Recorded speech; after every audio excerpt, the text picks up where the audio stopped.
ESPN NBA writer Kevin Pelton joining us now on the Emerald Queen Casino Sportsbook Hotline. A lot to talk about. We're going to get to expansion talk to start, and then we'll jump to a few NBA Finals questions. First, Kevin, yesterday we got massive news about that sale of the Lakers. Obviously, as hopefuls of a Seattle team here, we want to know whether or not it impacts expansion efforts. So what did expansion efforts look like prior to this sale? And then what does the sale of the Lakers mean?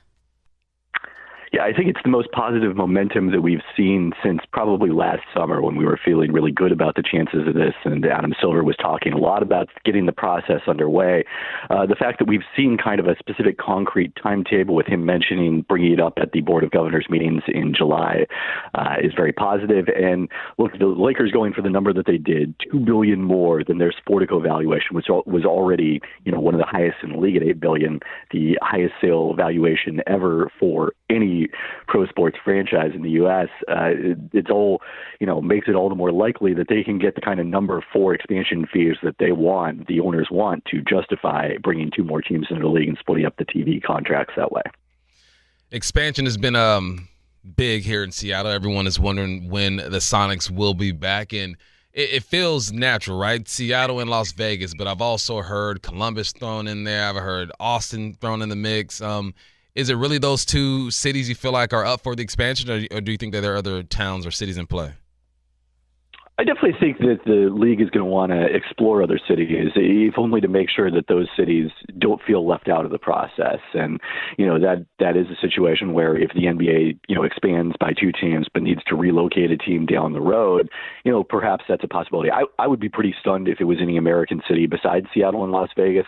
Mexico City is still out there lurking as the wild card that I think eventually Adam Silver wants as part of his legacy to have the NBA be the first league to put a team, American League to put a team in Mexico City and really claim that Mexican market for the NBA's own. But, I don't think that's likely at this stage. I think it's a little premature, I think, to do that. And, everything seems to be pointing to Seattle and Vegas, because if you are charging, $5 billion, $6 billion, whatever the final number is for an expansion team, it's hard to justify that for one of these smaller markets that are in consideration. It's so hard for me not to read into kind of a trepidation in Adam Silver's tone sometimes, or rather like a hesitation. And maybe it's because I'm being negative and I tend to be kind of pessimistic that I just think like, oh my God, when are we going to get a team here?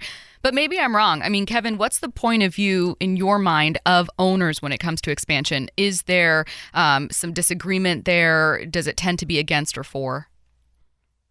I think there is, and I think that's why, the process did slow down a little bit, and particularly waited out the sale of the Boston Celtics, which ended very well for expansion with that number coming in at $7 billion where it did, and kind of, again, setting a ceiling for what you could justify getting for franchises in Seattle and Vegas. But, yeah, I mean, first off, I think that trepidation is totally understandable. We've had the rug pulled out from us so many times before that, until they announce the team, until I see them playing a game at Climate Pledge Arena, there's always going to be a little bit piece of me that's wondering, hey, is this going to happen to us again? But I think what I would say, and I think what I would also say is, if it were up to Adam Silver, I think expansion would be greenlit, that process would already be well underway right now, that it is a matter of getting all the owners on board, because there is a group in the league that their position is, look, why would we want to expand and cut up the TV revenue when we can just move teams from smaller markets to Seattle and Vegas and increase their value that way, and take those teams from being teams that are getting revenue sharing to being teams that potentially pay into the revenue sharing. So I can see why that's appealing, particularly to large market owners. But I think for small market owners, the prospect of, again, if you're talking about, $5 billion for each of these teams, that's $10 billion combined. That's a lot of money for you to split up for the existing 30 owners.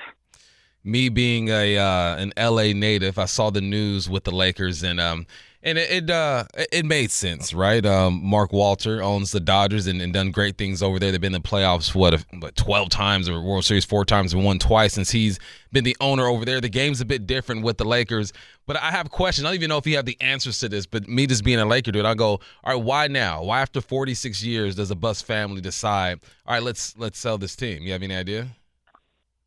Yeah, it's a great question. I mean, I think, maybe there's a sense that this is kind of a peak for the NBA in some ways financially, and certainly in terms of the leverage that you have for being in the market like LA, because, part of the aspect of that, obviously, you benefit from ticket sales, you benefit from sponsorships, but a lot of it historically has been these big local TV deals. And if those no longer are as big a factor, and we're seeing the NBA move to a model where there's more national TV games, this has been a complaint of James Dolan and some of the other large market owners, that distinction between bigger markets and smaller markets gets eroded a little bit. So maybe there's a feeling that we're getting out well to getting is best. But yeah, that's a question. It'll be curious when Jeannie Buss and the Buss family talks about that, what they have to say about why now. Before I ask my next question, when you mentioned small market owners might be more hesitant to approve this because it's more money in the short term to split up, which I can kind of understand. Do you think OKC's ownership group is one of those groups against Seattle getting an expansion team? Because that's just messy. It's hurtful. I think they would rather this whole thing be wiped behind them. I think that, one thing you have to give the Thunder credit for, obviously nobody in Seattle has to give them credit for, but one thing they deserve credit for is, they have gone out of their way to not play up the Seattle part of their history at all. They're ready, I think, to move on, to let the Sonics have their name and their history back and let it be Oklahoma City. Okay, we are going to get to the finals. I have one more expansion question. What is the actual next step kind of process look like? Like, when will we know here in Seattle that if we see a bit of news, because we're not always going to be able to call you up, Kevin, when are we going to know that if we see a bit of news, it's like, okay, this is a step forward, that's a step forward? Like, what does a good path forward look like to you? I can be on standby, except Wonderful. I guess I'm on vacation. Maybe we will call you up. Yeah. I'm very curious to see what the takeaway is going to be coming out of this Board of Governors meeting in Vegas during NBA Summer League next month. It could be as bold as we have formed an expansion committee. We are ready to go out and take bids and talk to potential ownership groups and decide on cities. It could just be a bit of a more cautious, along the lines of we've formed a committee to form a committee. I think, but any sort of positive incremental step that moves the ball forward, I think, is good news coming out of that. The potential bad news would be if somehow those, larger market owners who, would prefer not to expand, if they're able to completely stall out this process and there's no update whatsoever in July, that's when I'd be worried as a Sonics fan. All right, let's talk about the NBA Finals. Me personally, Kevin, I think it is over tonight. I think OKC rides the wave they created, and Williams dropping 40 the other day. You got SGA dropping 30+, Halliburton being hurt. It's a wrap for me. What do you think? Yeah, I think that Halliburton piece of it is the toughest one for Indiana to overcome. My sort of expectation for tonight, we'll see, is that Indiana comes out with a lot of energy, really rides that home crowd. T.J. McConnell is someone who, as we saw in the second half of Game 5, can step up in a little bit larger role. But, you started trying to extend him too much if Halliburton isn't able to play at all or is really badly compromised. I think that's where, things start to fall apart. It's sort of the playbook that we saw from the Pacers in last year's conference finals against Boston when Halliburton missed time in that series.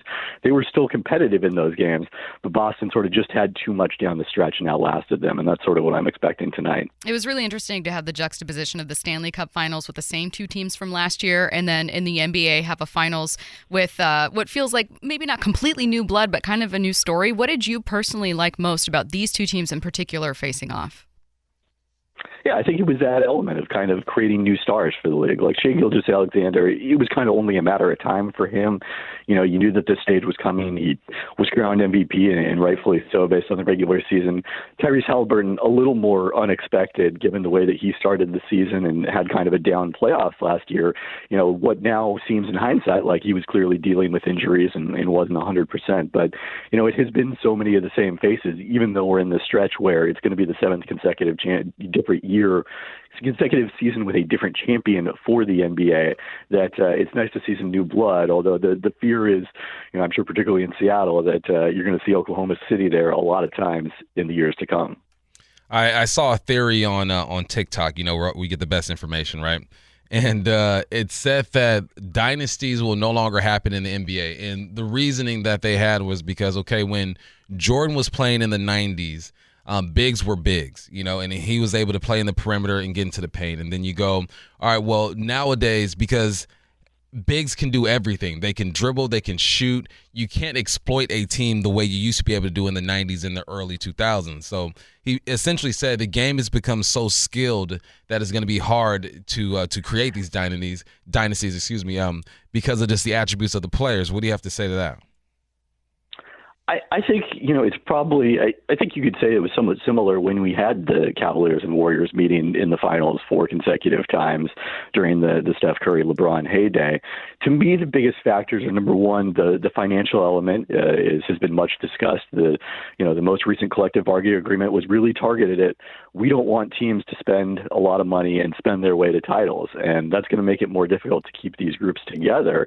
The other element of it is, I think we're seeing a lot more unpredictability in the playoffs. And the injuries in the playoffs are a big factor in that. Indiana was one of the most expected teams ever to make the NBA Finals, and we've seen several of those in recent years. If you go back to Miami doing it out of the play-in as the 8th seed a couple of years ago, Miami 3 years before that. Phoenix's rise unexpected in 2021. So I do think we're going to keep seeing that happen because of the combination of injuries and salaries. But, if you are going to put together a team to be a dynasty in this era, despite all those things, it does look a lot like Oklahoma City with the young talent that they have and then the number of draft picks they have to keep supplementing that core. Kevin, I lied to you.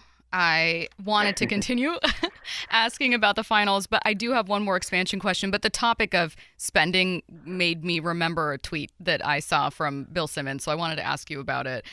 He mentioned as an offhanded comment when talking about the Lakers sale, it was like thrown in at the end of a tweet, we already know the expansion tag will be $6 billion. I remembered I wanted to ask you, is he right? Is that kind of what we're looking at now? I mean, when it comes to the financial aspect of this, what number feels right or sounds right? Yeah, I mean, like I mentioned earlier, I think that Celtics sale was really crucial to this whole process. If it would have come in at a number like $5 billion or $6 billion, because of the fact that the Celtics don't control their arena, the Bruins do, and some of those other factors, like it would have been tough to justify if the Celtics, one of the most legendary franchises in the league, are only worth around $5 or $6 billion. How is an expansion franchise worth the same amount? The fact that the Celtics sale did come in at a $7 billion valuation, I think, allowed them to realistically throw out that $6 billion number. I mean, it'll be interesting to see whether it's a set number and everybody's got to meet, so there's going to be individual negotiations. But Bill Simmons has generally been pretty plugged in this whole process. So, I'll defer to him on that. Speaking of sales, we're sitting here anticipating possibly the sale of the Portland Trail Blazers. Have you heard anything on that? It's been pretty quiet since that happened. It was interesting timing, especially because, it came shortly after Adam Silver had mentioned this, positive update in terms of expansion, which is the first time he really discussed, we're going to talk about this in July. And, I do think those sales are that sale was a little bit less related to expansion than the Boston was, because it's pretty clear that a franchise in Portland is not worth as much as one in Seattle. But it's going to be interesting because if it's not Phil Knight, and he came out and said, he wasn't interested, and I don't think that Jody Allen was particularly interested in selling to him when, before that announcement, who it's going to be, who has that kind of money in Portland or would want to own a team in Portland is going to be fascinating to see. But it's been pretty quiet. ESPN's Kevin Pelton, kind enough to join us on the Emerald Queen Casino Sportsbook Hotline. A lot to talk about, whether it's expansion talks, of course, Game 6 tonight. Kevin, thanks so much. Thanks, Kevin.